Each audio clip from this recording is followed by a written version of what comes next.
दर्शक बंधु सबुज पनीपरिबा पिलाठारू वयस्क समस्तक स्वास्थ्य प्रति बहुत लाभदायक। एथिपाई डाक्तर माने मध्य परामर्श देइथांती। आमे खाउथिबा परिबा मध्यरे कंचा अमृतभंडा अति साधारण होइथिले मध्य एहा आम स्वास्थ्य पई बेस लाभदायक। अनेक लोक आज भी एहार उपकारिता विषय जानि नाहांती। कंचा अमृतभंडारे vitamin A, vitamin B, vitamin C, vitamin E सह एंटीऑक्सीडेंट, फाइबर एवं पोटासियम भली अनेक पोषक तत्व भरपूर मात्रा रही। एही कारणरू कंचा अमृतभंडा आपणक संपूर्ण शरीर पई बहुत लाभदायक अटे।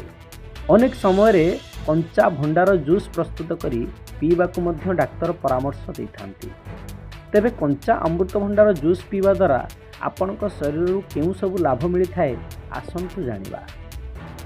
दर्शक बंधु नियमित भाव में कंचा अमृतभंडा जूस पीवा द्वारा आपण निजर रोग प्रतिरोधक शक्ति को बहुत परिमाण में वृद्धि करें। यह औषधीय गुण में भरपूर।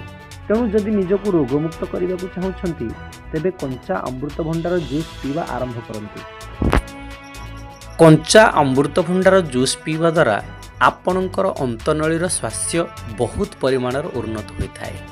कोष्ठकाठिन्य एवं पेट फुलिबा भली समस्या मुक्ति पाइबा पई प्रत्येक दिन खाउथिबा खाद्य अमृतभंडार जूस सामिल करंतु। आपन को कहि रखुछु जे अमृतभंडार जूस आपनक स्वास्थ्य एवं त्वचा पई बहुत लाभदायक होता है। फाइबर रे भरपूर कंचा अमृतभंडार जूस आपनक शरीर ओजन कमाइबारे मध्य सहाय्य होता है।